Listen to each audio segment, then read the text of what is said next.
Hey guys, what is up? It is me, Pagey, here once again with another video on Stargirl Season 2.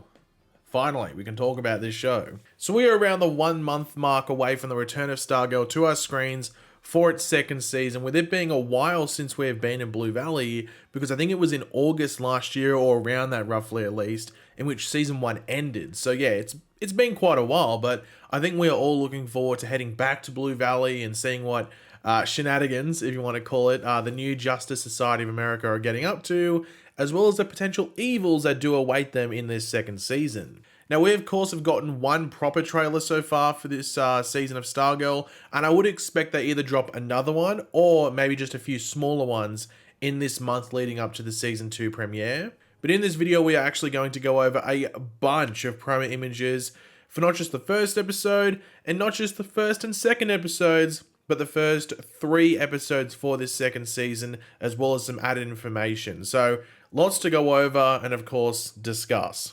Now, they did release a synopsis or, description for season 2, which I will read out first. But of course, throughout the video, be sure to let me know in the comment section down below what you're looking forward to most in the season 2 of Stargirl, what catches your eye the most, and do you have any predictions or theories heading into it? I'm always curious to hear what you guys are, what's ticking in your brains. And of course, if you're going to enjoy the video and you're just looking forward to this season of Stargirl, want to drop a like on the video to show your support and excitement. The CW drama series DC's Stargirl follows high school sophomore Courtney Whitmore and her stepfather Pat Dugan as she leads an unlikely group of young heroes to take on the legacy of DC's very first superhero team, the Justice Society of America.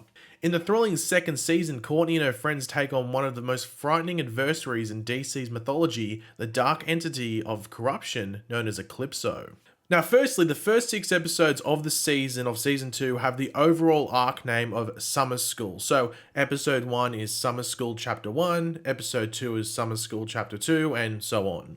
Now, Stargirl Season 2 will have 13 episodes, so I do wonder whether the first 6 episodes of Season 2 are one story arc, called, Summer School, and then there is maybe a random titled episode for Episode 7, and then the final 6 episodes are like another story arc title, or maybe starting in Episode 7, that new arc title begins. Who knows, the entire season of Season 2 could just be titled Summer School. We just know that the first 6 episodes are under the arc title of Summer School, and these following promo images do show that.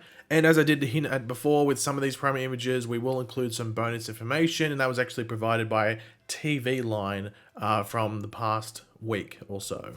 But yeah, we start off with it's Courtney and Yolanda at school, and we can presume summer school. Now, summer school isn't a thing in Australia. I think is just an American thing. It might be in Canada as well, because they share some similar values or just how they do things. But it's not a thing in Australia. From what I know, it's if you stuff up normal school, you go to summer school to make up for it. That's pretty much the bare bones of it, from what I understand. Might be wrong. You can clarify to me in the comment section what it is. But they're at summer school, and I guess it's because they've been doing so much JSA stuff that they flunked school or just needed to do it again to get some good grades. I'm not too sure. Now, the next promo image gets me interested, because we do see Artemis here. And yeah, obviously we know what happened to her parents. I think it was in the season 2 trailer where they did say that they're locked up or something along those lines. So she's not going to be too happy, and I do wonder whether the parents tell her what happened and who's who and stuff like that. So yeah, she might be a bit of a handful at school if she does know some information. But I'm sure we're probably going to see her develop more into, I would say, a villainous character. She's probably the character that can go either way. So I'm intrigued to see where she goes this season, because I'm definitely sure she's going to get much more screen time than she did last season. We do see Courtney and Yolanda here. I'm sure this is just some drama in the maybe this is Artemis coming up to them. I'm not too sure, because the previous one is Artemis walking, and then this is one of Courtney and Yolanda looking back, and yeah, they don't look too happy at whoever they're looking at, or it looks like it's going to be a bit of a dramatic confrontation. This caught me interested because Beth is at summer school, and I thought Beth would be not there. I thought maybe, but even then, maybe that shows that she was so obsessed with fixing Chuck or something from the end of last season that she ended up not passing her grades at school and had to go to summer school as well. But never know, this could maybe be the last day of normal school, and then summer school's just after it. I'm not too sure. Once again, don't know how it works in America.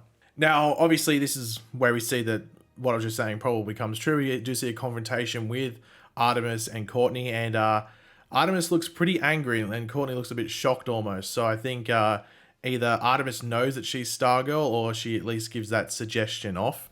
And yeah, Courtney is probably a bit shocked, like, oh no, someone knows who I am. Oh, this could be a bit troublesome. We just get like a shot of Courtney and Mike here, and then we got Courtney and Yolanda on the streets. They're once again worried at something that they're looking at. I'm not too sure what it could be. Maybe it's a suggestion of someone who was in the ISA, maybe back in town or something along those lines. Not too sure. But here's the big one of the bigger primary images. This is when we see Starman or Sylvester Pemberton, or who we're led to believe is Sylvester Pemberton, aka Starman. Of course, we had the post-credit scene from the season 1 finale, which showed him showing up to Pat Dugan's former residence in Los Angeles, asking for him and being turned away. So yeah, it looks like he's made his way to Blue Valley, and they actually provided some extra information, that, and they being TV lines. So this is what they said. The character played by Joel McHale, who showed up in a season finale bonus scene, Sylvester Pemberton / Starman again, we presume, has some very specific questions for this waitress in the season 2 premiere. And they added, oh, and said waitress isn't just anybody, by the way. So who is this waitress? Is it Courtney? I don't think it's Courtney, because the outfit's a bit different. It seems like this is on the same day. It could be Courtney. Maybe she got a job down at the local restaurant or whatever it is. But Courtney should recognize him though. So maybe that's the point. Maybe she's meant to go in there and look at him and go, oh crap, you're Starman, you're Sylvester Pemberton.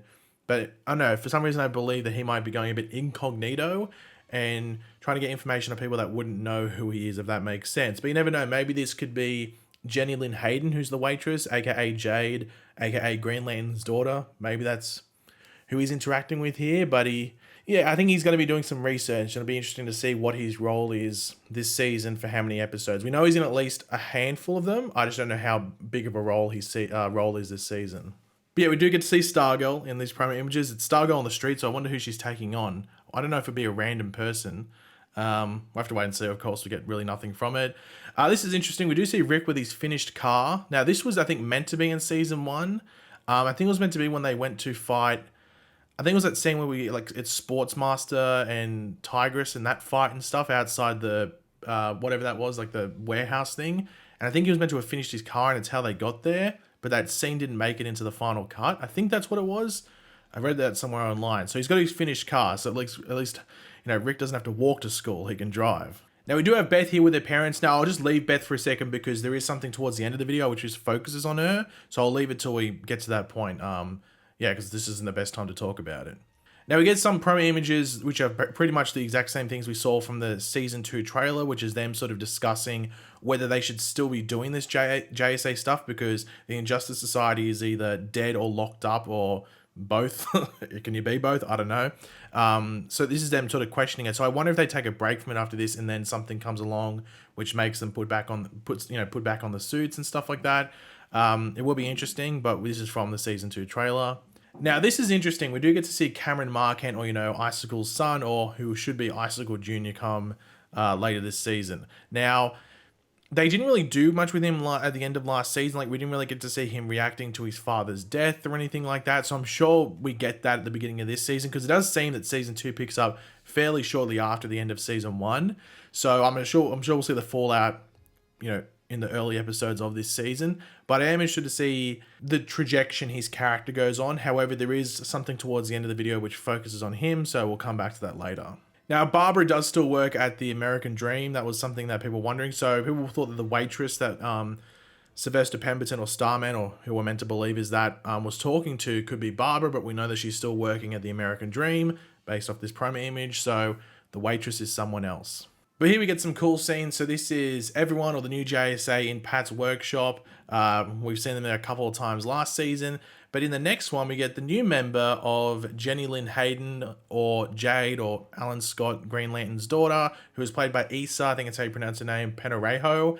They're looking at something that's glowing green, so it's obvious what it is, but TV Line did provide some extra info in regards to that. As a season 2 trailer may have hinted, Green Lantern, Alan Scott's daughter, Jenny, played by Issa Penarejo, does not receive the warmest welcome upon arriving in Blue Valley after spending her childhood in a Milwaukee group home. Courtney in particular bristles at how perfect this newly discovered legacy is until someone serves up a most salient observation. So one of that observation is the fact that she has a Green Lantern ring, something along those lines, but maybe they just pretty much test it where they put the lantern there and when Jenny goes up to it, it reacts, which sort of proves that she's got that connection to it. So that might be what it is. I'm excited to see how they handle this character and just some backstory there, because her mother in the comics is meant to be another sort of powered person. I wonder if that's hinted at. But obviously she was in a group home, which is pretty much like a foster home, I think. So yeah, I wonder if she feels that connection, which brings her to Blue Valley. It'll be interesting to see what her story is. But we do get Pat talking to Jenny, and then Jenny almost like smiling, almost as if like the lanterns accepted her or something along those lines. But we do get some more added information from TV Line here.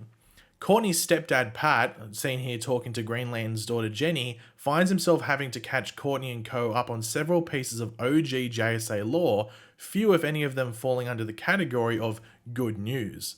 Has Pat been sugarcoating a particular event from the superhero group's illustrious past? So that makes me think, are there hidden secrets from maybe the night the JSA fell that we saw in the first episode of season 1, which Pat has talked about, or even some just relationship between members and stuff like that?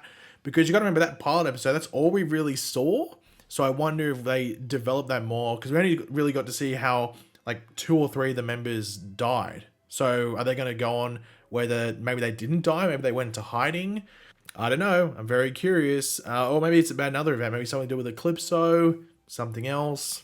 I don't know. It'll be interesting. I think this season will definitely flesh out some stuff that people might be questioning about coming out of season 1. Once again, we just got some pictures of Courtney and Yolanda at summer school, as well as in Pat's workshop. Just not really doing. It was in the basement. It's either in the basement or the workshop, one of the two. Not really doing much. But here we get a interesting confrontation. We have Pat meeting with not just some random, but it's actually the Shade. He's meeting with the Shade. The Shade's out in the open. He's not being, suspect and hiding under the Shade. He's in the open. Yeah, he's pretty much dressed as like he would. I wonder if he wears the top hat around as well. I don't know. But they did provide some extra information, good old TV line, so we'll read that out. Jonathan Cake is downright and very entertainingly debonair as ISA alum Richard Swift, aka the Shade. Though his civility may prove to have its limits when one of the kids acts too brashly. So someone's getting a bit of a Shade slap by the sounds of it. Swift's first stop when we see him is Barbara's office at the American Dream Corporation, but to what end? So of course, at the end of last season, we saw the Shade arrive in Blue Valley, go into the ISA base, and sort of like critique, I think it was Icicle's plan, pretty much calling it foolish. So will he go about something similar, but just in a different manner, the way he would have gone about it? Or take advantage of what was set up in Blue Valley by the previous ISA, formation, if you want to call it, for another task that he has in mind. I'm very curious to see why he's come to Blue Valley and why he's deciding to stay and what he's up to, because, he's not always he's not necessarily straight up evil. He's definitely a bit of a grey character. So I wonder what he's got up his shady sleeves. But to finish up these promo images, we do have Pat and Courtney having a chat in the basement. Obviously, they might be going through some JSA records here. Maybe this is Pat revealing some stuff that he's been keeping, a bit hidden for a while. Once again, it's just the group in Pat's workshop without Jenny. So maybe this is from a later episodes. Maybe they just don't include Jenny at this point, or maybe they don't trust Jenny. I'm not too sure.